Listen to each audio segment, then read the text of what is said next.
विद्यार्थियों, मैं रुद्र त्रिपाठी आप सभी का आपके YouTube channel Rudra coaching classes में हार्दिक स्वागत करता हूं। बच्चों, पता होगा जो आज आपकी क्लास है वो वाच्य पर ही है, और जो मैंने बताया था पिछले क्लास में आपने कर्म वाच्य आज पढ़ना आपको, और कल आपने पढ़ा था कर्तावाच्य अथवा कृतवाच्य। तो आज आप क्या पढ़ेंगे बच्चे? वहां पढ़ेंगे आप कर्म वाच्य। आप इसमें समझेंगे कर्मवाच्य की परिभाषा, उदाहरण और कुछ महत्वपूर्ण तथ्य।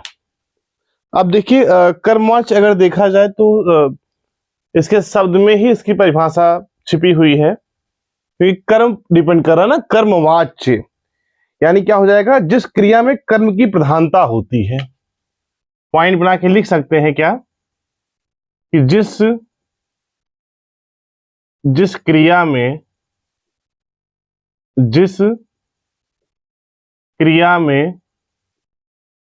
कर्म की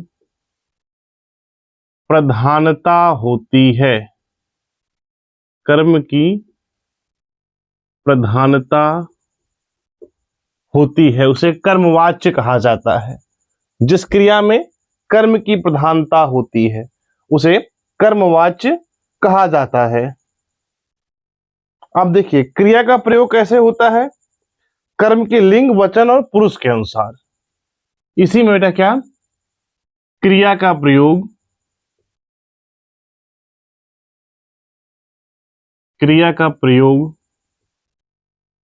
कर्म के, देखो, जिस क्रिया में कर्म की प्रधानता होती है और क्रिया का प्रयोग कर्म के लिंग, वचन और पुरुष के अनुसार होता है। कर्म के लिंग, वचन और पुरुष के अनुसार होता है, और पुरुष के अनुसार होता है। क्या बेटा? कि जिस क्रिया में कर्म की प्रधानता होती है, क्रिया का प्रयोग कर्म के लिंग, वचन और पुरुष के अनुसार होता है, और कर्ता की स्थिति में स्वयं क्या कर्म होता है। और एक चीज, और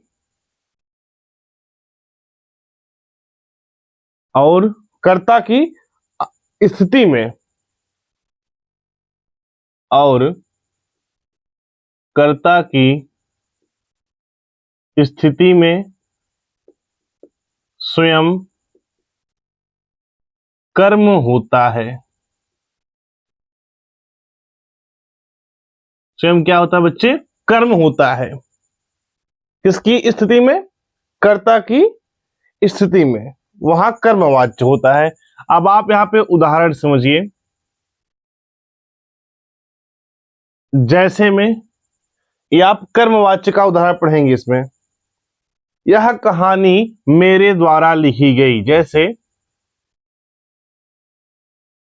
यह कहानी मेरे द्वारा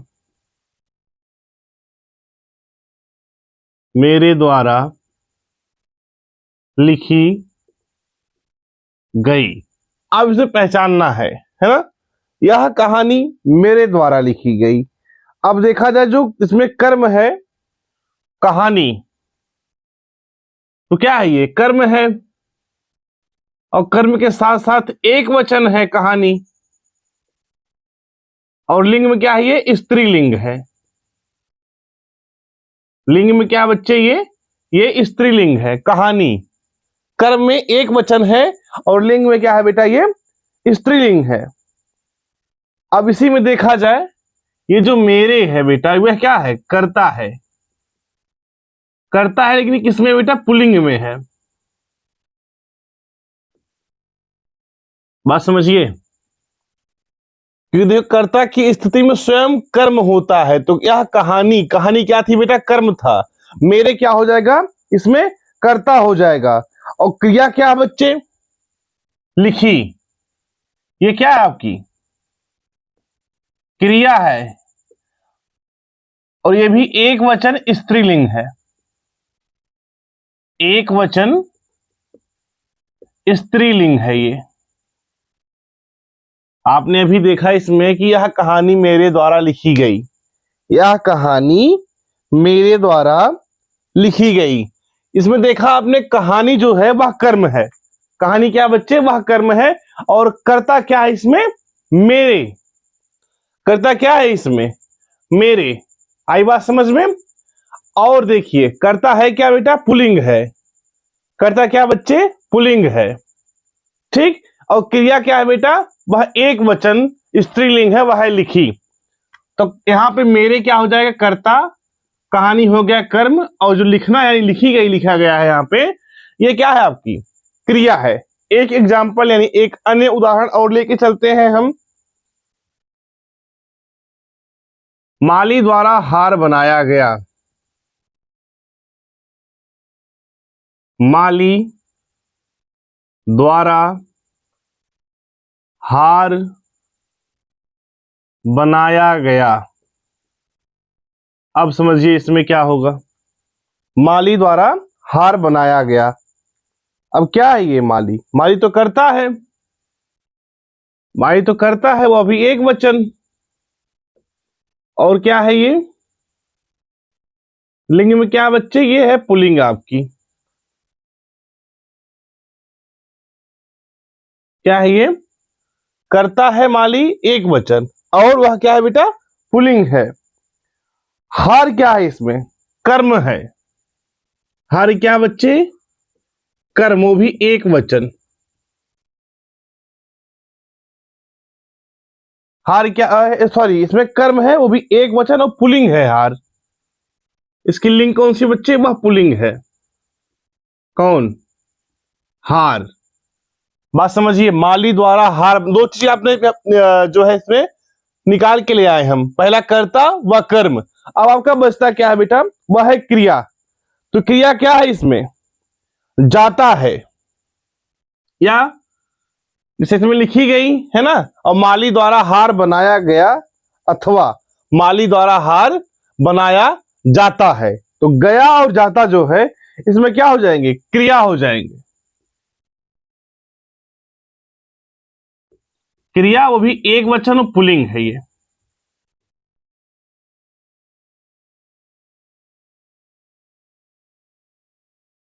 ठीक, बात समझ में आ गई है? अब देखें अगर इसमें, तो उपयुक्त जो वाक्य दिए गए हैं दोनों, उनमें क्रिया का प्रयोग कर्ता के अनुसार ना होकर इनके कर्म के अनुसार हुआ है। इनका जो क्रिया है वो कर्ता के अनुसार नहीं दिया गया है, वो कर्म के अनुसार दिया गया है। ठीक। अब थोड़ा समझते हैं कर्मवाची के कुछ महत्वपूर्ण तथ्य। कर्मवाच्य के कुछ महत्वपूर्ण तथ्य। ये किसके बेटे? कर्मवाच्य के कुछ महत्वपूर्ण तथ्य हैं। जैसे कर्मवाच्य में उपस्थित कर्म रहता ही और क्रिया सकर्मक होती है। क्या? कर्मवाच्य में कर्म उपस्थित रहता है, उपस्थित रहता है, और क्रिया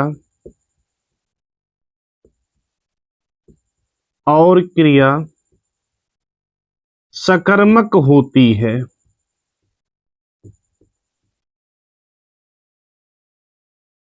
और क्रिया सकर्मक होती है। बात समझे आप? क्रिया क्या होती है प्यारे बच्चे? सकर्मक होती है।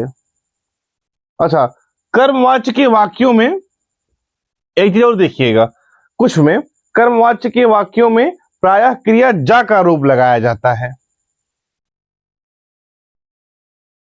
कर्मवाच्य के वाक्यों में प्रायः क्रिया जा का रूप लगाया जाता है।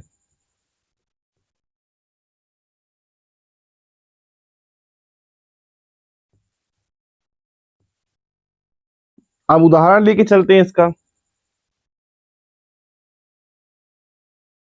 जा लगा के लगाया जाता है, जा का रूप लगाया जाता है। तो उदाहरण जैसे क्या हो जाएगा बेटा? दादाजी द्वारा अखबार पढ़ा जाता है। क्या? दादा जी द्वारा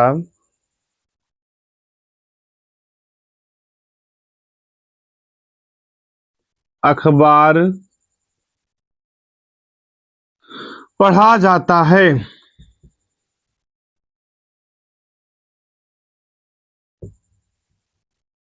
एक उदाहरण हुआ क्या कि दादाजी द्वारा अखबार पढ़ा जाता है, जा लगाया गया ना। दूसरा मान लीजिए पुजारी द्वारा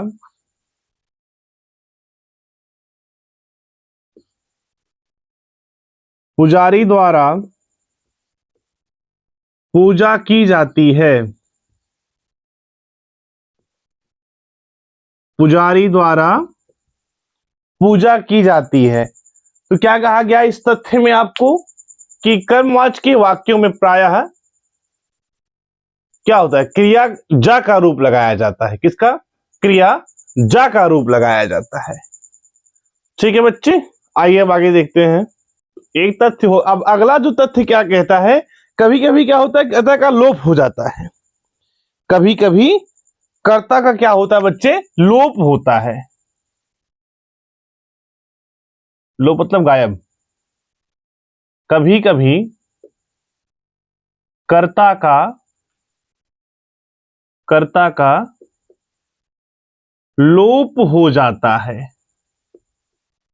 कभी कभी कर्ता का लोप हो जाता है। जैसे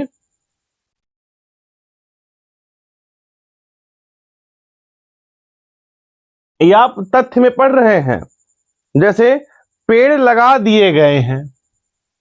जैसे पेड़ लगा दिए गए हैं, या पत्र भेजे जा चुके हैं।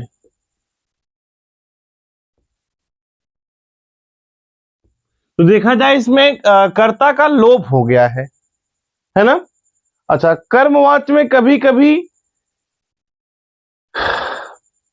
कई स्थानों पर उनका प्रयोग हो जाता है। जैसे किसी कानूनी प्रयोग में,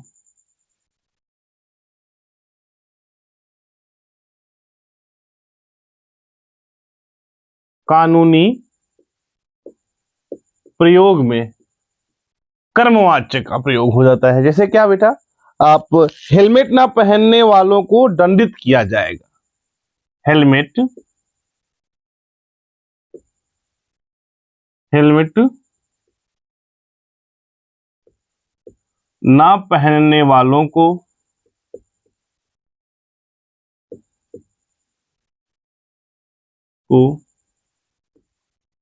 दंडित किया जाएगा।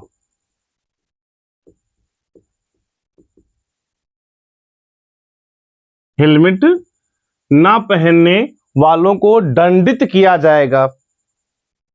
अगला क्या हो जाएगा? जैसे चालान घर पर भिजवा दिया जाएगा।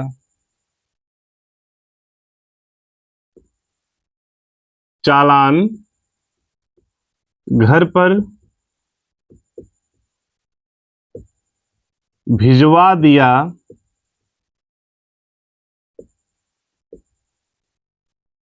जाएगा। ये बेटा क्या है? कानूनी प्रयोग में कर्मवाच्य का उपयोग हुआ है। कहां पे? कानूनी प्रयोग में। अच्छा, कभी कभी बेटा असत्यता दर्शाने के लिए,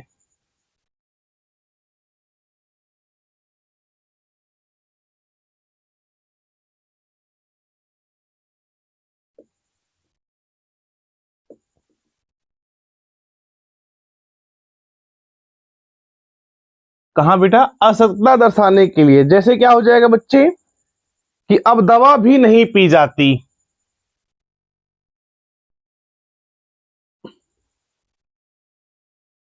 अब दवा भी नहीं पी जाती।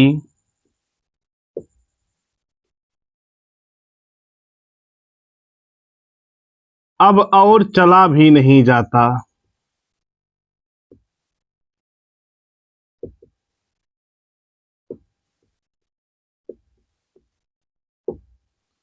ये क्या है? इसमें असतता दर्शाया जा रहा है, जैसे कि अब दवा भी नहीं पी जाती, अब और चला भी नहीं जाता। अगला क्या है बच्चे आपका? जब सरकार या सभा स्वयं करता हो। जब सरकार या सभा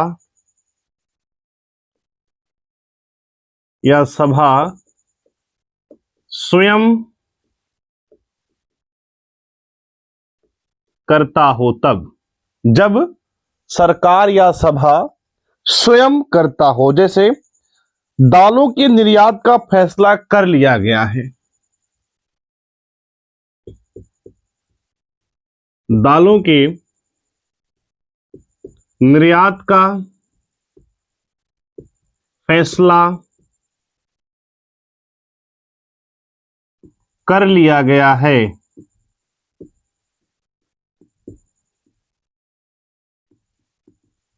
दालों के निर्यात का फैसला कर लिया गया। इसमें सरकार जो है कर्ता छुपा हुआ है। क्या कहा गया स्टार्टिंग में? कि जब सरकार या सभा स्वयं करता हो।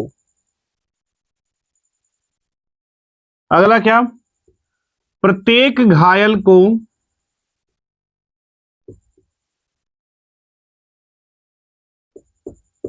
1 लाख रुपए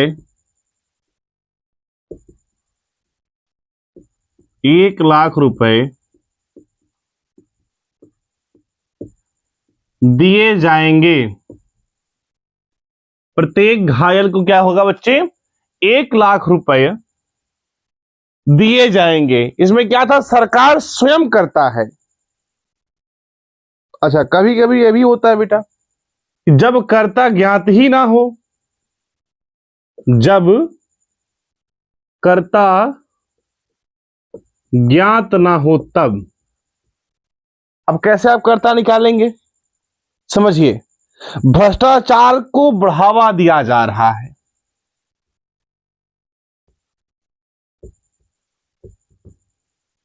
भ्रष्टाचार को बढ़ावा दिया जा रहा है। इसमें तो कर्ता ही नहीं ज्ञात है, बशर्ते इतना बताया जा रहा है कि भ्रष्टाचार को बढ़ावा दिया जा रहा है। इसमें कर्ता ज्ञात ही नहीं है। जैसे बेटा अगला क्या हो जाएगा? पत्र भेज दिया। पत्र भेज दिया गया है, लेकिन कर्ता नहीं है। यहां पर कर्ता ज्ञात ही नहीं, तो क्या बताओगे कि पत्र किसको भेजा गया है? बस आप इसमें बता दे रहे हैं कि पत्र भेज दिया गया है। कभी कभी अधिकार या घमंड का भाव दर्शाने के लिए भी प्रयोग किया जाता है। अधिकार या घमंड का भाव दर्शाने हेतु।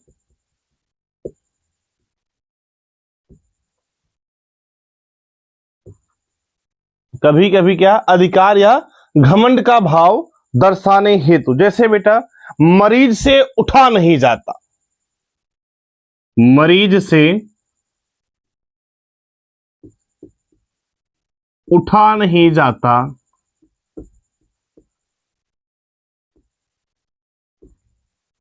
मरीज से उठा नहीं जाता, ऐसे भाव है उसका उठना, जो पेशेंट है वो उठ नहीं पाता है, उसके भाव को व्यक्त किया गया है। पहलवान से दौड़ा नहीं जाता।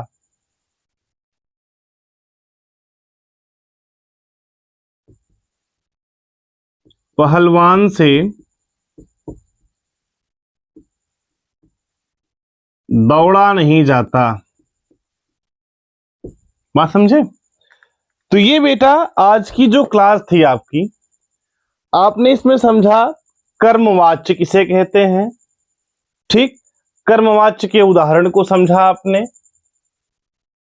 और साथ में ही आपने कुछ उसके तथ्यों के बारे में समझा, कुछ ऐसे उदाहरण को भी समझा जिसका उपयोग कहाँ किया जाता है। जैसे कभी कभी क्या होता है कि कर्ता का लोप हो जाता है। कर्ता का लोप होने से मतलब ये है कर्ता दिखाई नहीं देगा आपको, फिर भी वाक्य आपके सामने क्या रहेगा, वो दिया रहेगा, ठीक। दूसरा क्या कहता है, अभी देखिए इसमें लिया गया है कानूनी प्रयोग में, कानूनी प्रयोग में भी किया जाता है असत्यता दर्शाने के लिए। और इसमें आप ये देखें एक और दिया गया है, जब सरकार या सभा स्वयं करता हो, किसी फैसले को लिया जाए, किसी बिल को पारित किया जाए, तो वहां पे सरकार करती है ना, तो वहां पे क्या करते हैं, ये नहीं लिखता कि फला सरकार, सरकार जब स्वयं करता हो। अच्छा एक चीज और, ये भी आपने नोटिस किया, जब कर्ता ज्ञात ना हो तब आप कैसे देंगे। जैसे किसी को कहा गया ना कि पत्र भेज दिए नहीं भेज दिए, किताबें दे दी गई, तो हम जवाब देते हैं किताबें दे दी गई हैं। किसको दी गई हैं ये नहीं, कर्ता ज्ञात ही नहीं है हमें। और लास्ट में क्या था बेटा, अधिकार या घमंड का भाव दर्शाने हेतु। जैसे पहलवान जो होते हैं, अब नाम तो नहीं लिया गया उसमें किसी कर्ता का, है ना, तो पहलवान से दौड़ा नहीं जाता, मरीज से उठा नहीं जाता। तो इन प्रकार में आपका बेटा कौन सा वाच्य है, कर्मवाच्य। तो आज की क्लास में आपने कर्मवाच्य को समझा, अगली क्लास में आप समझेंगे भाववाच्य को। इसके बाद हम बोर्ड से रिलेटेड कुछ क्वेश्चंस लेकर के आएंगे, तो उस क्वेश्चन को आप लोग कीजिएगा, और वीडियो को जितना अधिक हो सके उतना अधिक अपने मित्रों के साथ जरूर साझा करें। धन्यवाद।